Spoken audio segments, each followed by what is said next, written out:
Bro, I don't want to admit it, bro, but Gojo Satoru, he's the biggest aura farmer of them all. You can't tell me Gojo, every scene, every panel he's in, bro, he's farming a clip. You can't tell me otherwise. Dog, he is nah, bro. Cause bro, he'll pull up, he'll be floating, looking down at you, dog. Eyes blue with the shades on. You can see that the eyes through black shades. Why am I able to see your eyes through black shades? You're clip farming. You're aura farming, bro. Dog.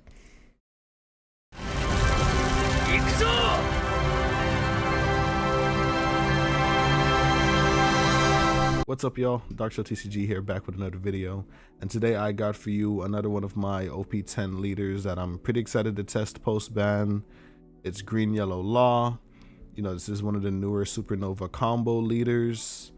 I'm really excited. I always love playing Law leaders because they make me feel like I'm playing Yu-Gi-Oh! You know, they kind of scratch the nice part in my brain. This Law leader is no exception. He's very fun to pilot. He's reminiscent of Red Green Law just because you're like looping searchers, you're comboing off of, you know, your Cavendish and your blocker law, your restand law. Bonnie's a really good card in this deck too because they can take your opponents off curve. 8-cost Kid is really good in this deck too because you're going to be taking your own life and playing it, going down to low life but high hand. You're going to be playing cards like Caramel, looping her because he's drawing cards. These cards add your life to your hand, so that's the way you're drawing cards. You also have like the Zoro for a nice little rush option. He's also a 3-drop you can play that will help, you know, you curve out and getting to the leader ability requirement. So you can use your leader ability. This is just the searchable Supernova 2K that can also tap a 4-drop in a pinch. This 7-drop law is really good because he gives you the Rested Dawn for your leader ability. He heals a card into your life in case you want to do more leader ability stuff, but you don't have to. So I think this deck has a pretty competent package, really competent shell. Its main weakness is that it uses its life as a resource. And then the other weakness of this deck is the fact that if you don't see your combo pieces and you don't hit your combo early, it's kind of hard to get back into the game. But ideally you would want to take second on this leader and play maybe either Caramel or 2 1-drop searchers on your 2-dawn turn, and then on your 4-dawn turn you play a 3-drop body into 1-dawn onto your leader, and then ideally it would be a Bonnie, or you would have stacked your life with Bonnie or Beige so that you can play one of your 5-drop supernova targets. Ideally it would be Cavendish or Law, and it wouldn't hurt to play a Bonnie either off of your leader ability on turn 2. But yeah, that's pretty much it for like the breakdown of this deck. There's a whole bunch of like combo routes with this deck that you're gonna see in the video, but once you get it down and you have an idea of how to play this leader, it isn't gonna be too crazy. Anyway, I got 2 games for you guys today. Let's get into them. And we're going to show you guys what this leader can do. So our first game is against Shanks. They took our second curve away from us. But we have Cavendish, 2 1-drops and a Bonnie. I think this is a good keep. Unfortunately, going first, it's not that easy to curve out. So it's a little issue. I'm thinking of putting in 3-drop Mihawk into this deck, but that still doesn't solve the issue of on 3-dawn you wouldn't be able to combo because you need 5 cost worth of units on board and then 1 dawn on your leader. I don't think we play Beige here. Do we search with Bonnie is the question, because we can just combo on 5 regardless, right? No, we can't actually. Yeah, we always love searcher and the searcher in this deck. Yeah, then we swing 6 at the Shanks. They take because they want cards. They search again. We're gonna take 8-drop Kid. My opponent's gonna swing into this Bonnie here. Yeah, Lucky Roo. This card's pretty annoying because all of my 5-drops are 6Ks in this deck. So we're gonna have to play around it. However, my opponent's going to 6-dawn next turn, so they don't really have much removal. This turn I definitely want to combo, so we're probably gonna do like Bonnie, stack the Cavendish and play the Cavendish. Take the bottom life. I don't think we need to play Beige here. And then we play that other Luffy. Yep. Yep, because this puts us at 5 now. We take a Bonnie, attach one to leader.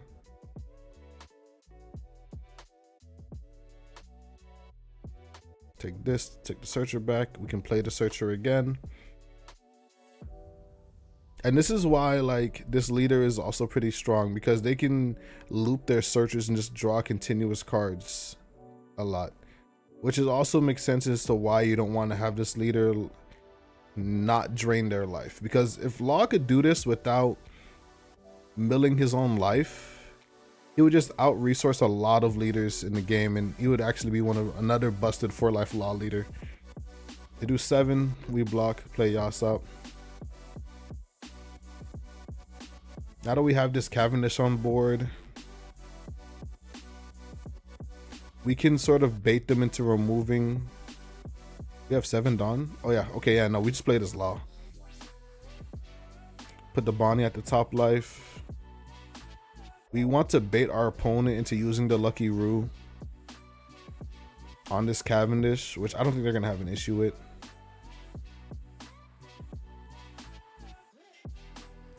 Yeah, we're gonna want to keep 1 Dawn up so that we can play the searcher that we're gonna add to our hand. 7, yeah, they're gonna give me the block. Gonna kill the Cavendish. Now we're gonna take the searcher back, play this Bonnie. Since they're going to 8 Dawn, we're going to freeze it, meaning they can't play Rayleigh next turn and then nerf our Law and KO our Bonnie. Yeah, so now we have like a 7-9 and a 5-6 on board. We have 3 life. My opponent only has their 5-6, and then they're off curve. Once again, this Bonnie card is like really underrated in a lot of decks. Her main appeal was just being able to like take opponents off curve, and even then now that this just feels really good. So my opponent's gonna go 9 at me.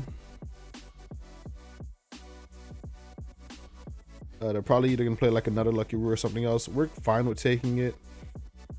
Mother Carmel off of life. Her trigger plays her, but we only get to draw a card on our turn, so playing her would do nothing. The second part of her trigger KOs a 2 or less, but once again, we don't really need that. Yeah, we don't mind going low in life because we have 8-cost Kid in hand. And then we can also just play Cavendish.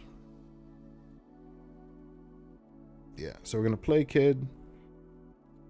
This turn's a little saucy, but we're at 9 Dawn, right? You're probably thinking, how are we gonna stack this Cavendish in life? And then another thing, so we can either stack Cavendish or we can stack Law in life and play a blocker. But if we do Law, the blocker, we're gonna go down to 0, and like that's like Roger. So we're gonna play Beige, take our life, put the Cavendish in life, attach 1 to leader. We're going to return that 2k back to hand so that we have more counter. Untap 2 Dawn. Attach 1 to that Kid. And then we're gonna do 6 at him. Because he took that, I was thinking of doing 10 into the Yasop, but we're just gonna pressure his hand now. And then he used leader ability, so now we're just gonna do 9 at him. One thing about Shanks is you gotta make him uncomfortable into playing that 10 cost. Like, yeah, he can play that 10 cost right now, but it'll just like eat his whole, it'll just like, it's only like 3 cards to counter that, and my hand is pretty fat. Plus on the crackback, we can just put 1 Dawn on Kid and then jam the rest of our Dawn on Law, and then swing at the Shanks. And then he either has to give me like 4 or 5 cards, or he gives me the Shanks.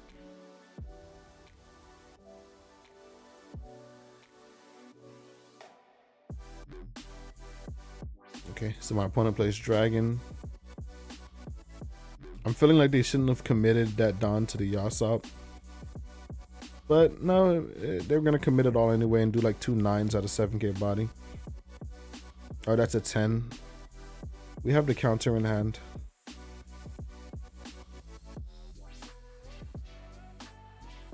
Yeah. So we drew another Bonnie. And then we have 7-drop Law, so we can do something pretty crazy here. We can play this Law. Replace the Luffy Searcher. Heal the Bonnie. Put 1 down on our leader. I think we should swing first before we... Alright, never mind. We just returned the active Bonnie. We missed out on the swing there. But it's okay. We have like nothing but 5s and 7s on the board with an 8-drop kid. And then we just froze their dragon. So they're missing some tempo there too. Like they only have like 2 swings. So we're gonna do 10 at the Yasop.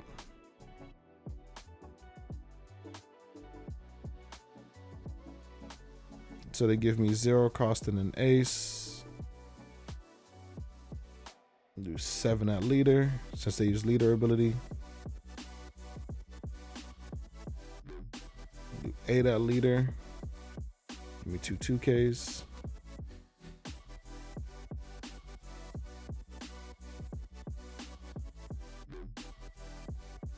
They took. I was gonna go 9 at Yasop, but they took again, so we just gotta pressure the hand more.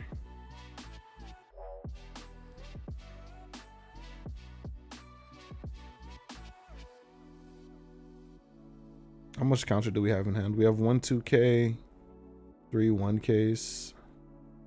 So that's 5K counter in hand. We have enough, I think, for a Shanks, because of that 7, 9, 10, 11, 12. We don't have enough for the Shanks, but they don't have a blocker. They don't have any life, so we can just like jam the rest of our Dawn onto one of our Laws. That would be an 8K.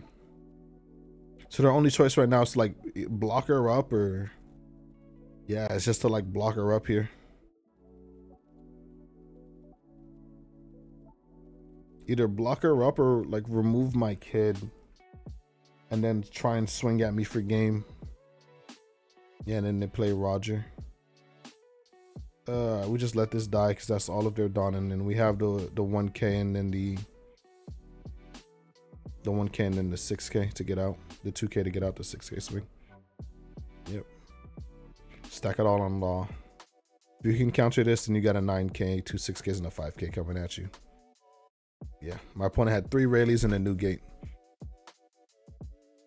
Just want to highlight, like, these Rayleighs are like deep in their hand, so playing that Bonnie and then freezing that Dawn when they were on 6 about to go to 8, I think that play nearly like won me the game on the spot, because Shanks not being able to play Rayleigh and remove bodies on that turn is super bad for them. He's also not playing stage, and all of my bodies being 6K, meaning all of my bodies were out of range for new gate.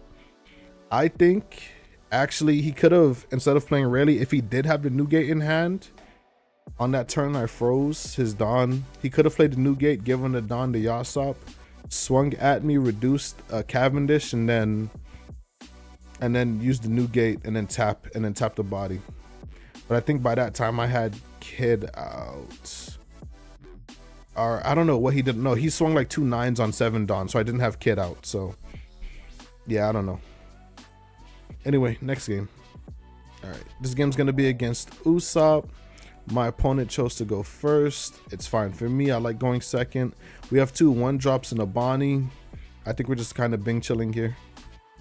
Like, we have 2 1-drops, a Bonnie and a Cavendish. This game feels a little high roll, and high rolling on this leader this early feels good.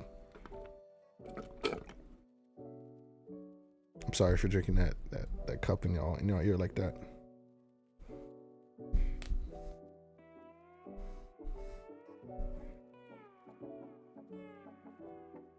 Oh, we'll probably take another 7-drop because we're bottoming 2 here.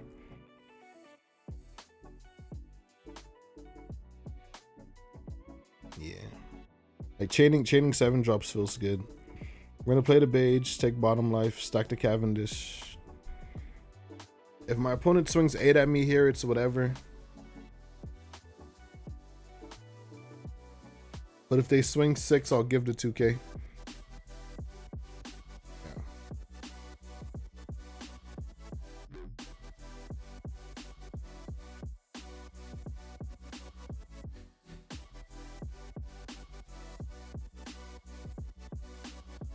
I have to see what I'm doing Friday, because Friday I'm gonna go to my LGS and pick up a lot of singles. It's payday, and then I'm gonna like see if I can negotiate with the LGS owner, see if I can get a whole bunch of singles. Or I'm gonna talk to some friends, see if I could buy some, not get them at pre-sale price. You know, talk them down a little bit. Oh, we took the 6K swing. Ugh. Okay, we're cooking. We're cooking. Yeah, we're gonna play Bonnie. Yep, take that life. It's that Cavendish.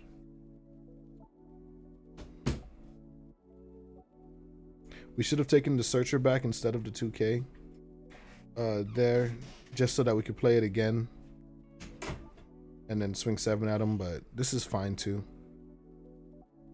I don't have a lot of reps on this deck, but the more reps I get on this deck, the more comfortable I get on it. I think it's gonna be really really good for me.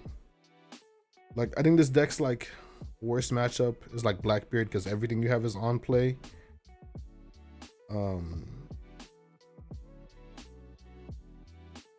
So I don't know. Just gotta figure out the Blackbeard matchup.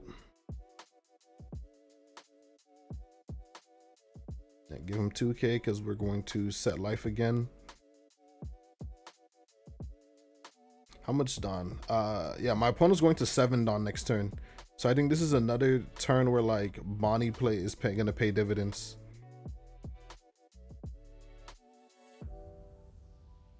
We can play Caramel if we want. Probably gonna end up playing Caramel, but do that. Play Caramel, draw a card, play a Searcher, why not? Grab a 2K. So yeah, we froze that Dawn so they can't play Kyros or Rebecca Kyros next turn. And now we just hit him in the face. 7. Yeah, I'm spending a bag Friday, bro, because I want to get the alts for this Bonnie. I want to get the alts for that 5-drop Bonnie, bro. I already got the alts for my blocker laws. I need the alts for that 5-cost Bonnie. I need the outlaw leader. Or yeah, we're just gonna swing 8.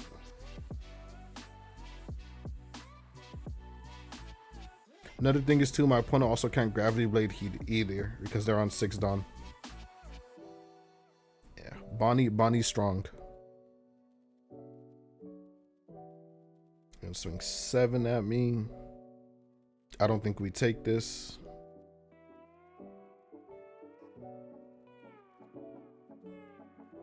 Because especially we don't have 8-cost Kid.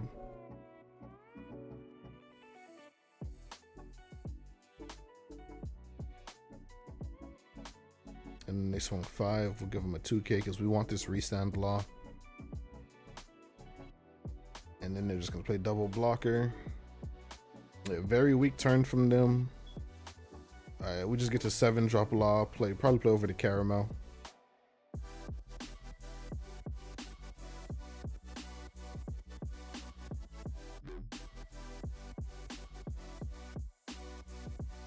Yeah, heal that. Touch 1. Touch 1, swing 7 at him. Get a blocker.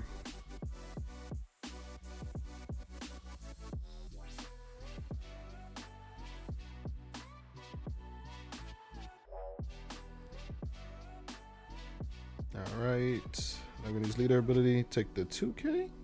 Sure. Untap our restand. Untap our Cavendish. Get 2 more Dawn back.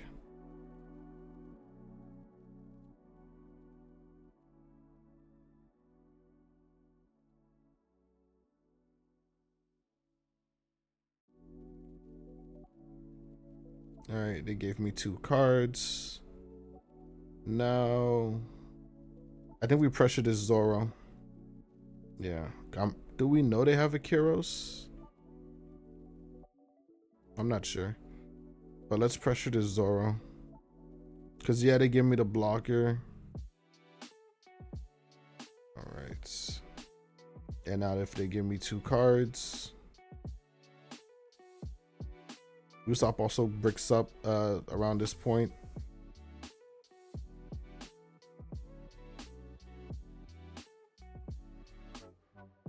So now my opponent, if they have 3-cost event, they can try and go for a lethal play, but I have 3 2Ks in hand. They attach 2 to their leader. Here's like a learning moment here. If you guys don't already know the fundamental, don't attach your Dawn to multiple units to plan out your attacks at the same time. Ideally, you want to attach Dawn to 1 unit, attack, see how your opponent responds, and then attach Dawn to another unit, attack, and see how your opponent responds, right? Because my opponent's attaching Dawn here early, I can count the counter in my hand and the amount of swings they have, as well as any potential other lethals they can cook up, and I can plan accordingly. And I can already know, if I'm dead or not. So it's a 5K swing with Rebecca. It's a 7K swing with leader. They have 4 Dawn left. I have 3 2Ks in hand. Meaning I can use 2 2Ks to counter that 7. And then if they attach the rest of that 4 Dawn, that's a 9K, sure, I take, but then they have no other swings. Alternatively, they can attach 1 more Dawn to Rebecca, make that a 6K swing. They hit me with that, I can counter. Okay, but then they attached 2 more Dawn. So now that I know that and then once again, same like fundamental, right? Now that I know they don't have 3 Dawn active, I'm not scared of the King Kong gun anymore. Meaning I just counter these 2 swings, or I can take 1 swing and I can counter the other swing and then I'm fine. So this is 7K.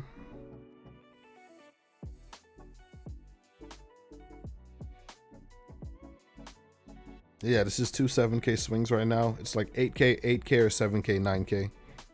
They've eliminated the option of 3 swings. So yeah, it's 8K, 8K. I can take this because I know I have the other 8K, 2K, 2 2Ks, and then boom.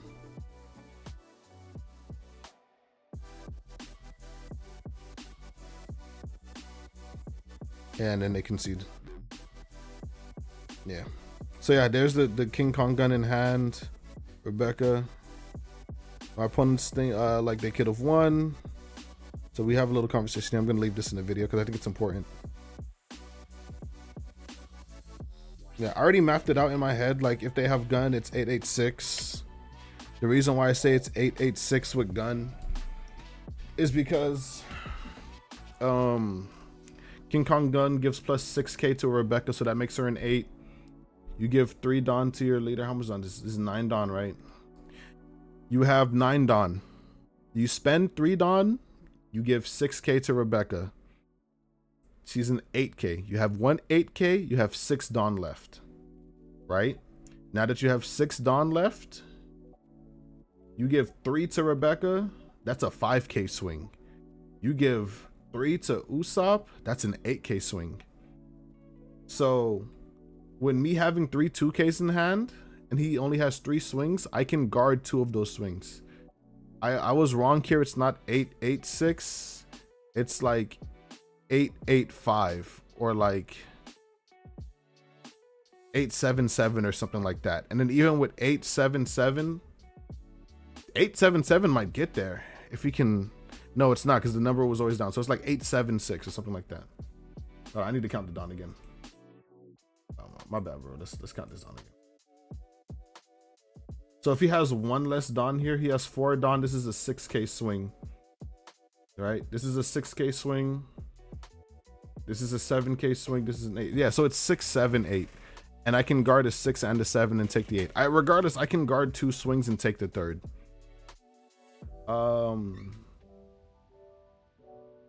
So yeah, he taps 3. This is 7 Dawn, 2, 9. Yeah, he taps 3. This is an 8K swing. He has 6 Dawn left. Yeah, so it's 678. It's not even 886. And even if it were 886, I can guard an 8 and I can guard an 6, and I just take the other 8. So maybe there's a different number of swings, like a different variation of the swings here, but I'm just not seeing it, especially if they play King Kong gun. But yeah.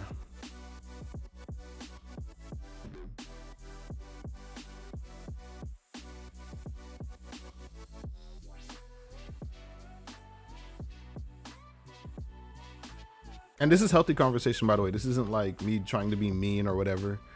I think it's fine to have healthy conversations with your opponents after games. Just to, especially like win or lose. If you've lost to your opponent, I think it's very healthy to ask your opponent, is there something else I could have done better? You know, you ask your opponent, like, could I have played it better on this turn, or how did you feel about the play I made on this turn? Just so, and then like really take that experience in and like digest it, so that next time you're in a similar situation, you sort of have some knowledge on what to do. So he says he could have gone 8 and 10 here. I still can just counter the 8 and I just take the 10.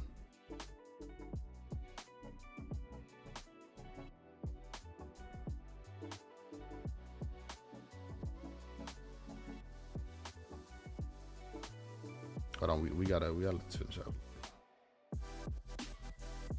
Why didn't you? Okay. So he asked why didn't I counter the 8? It's because he committed his Dawn.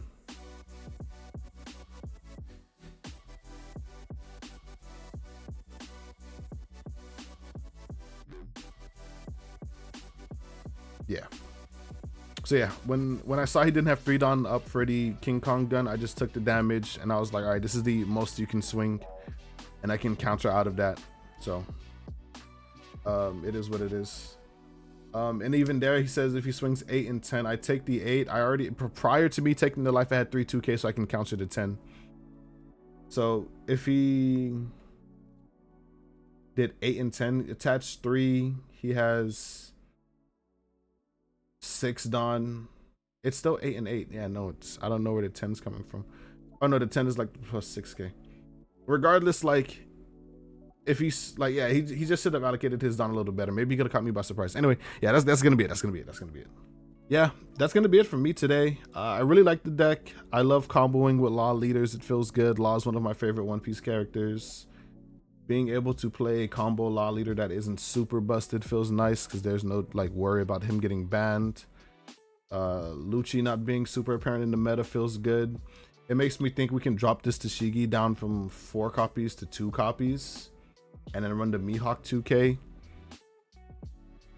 and then be able to like combo with like some slash units. But there's definitely like interesting places we can take this list, and definitely a lot more testing, a lot more reps I can run with this deck. This is one of my like favorite decks to play right now, just because once again I like just doing things with my hands and being very proactive. This is gonna be it from me, guys. Remember to like, comment, subscribe. Let me know how you feel about this Law leader. Let me know if you think there was another lethal line that the Usopp could have taken and that I missed, so that, you know, I can improve and worry about it next time. Anyway, take care, guys.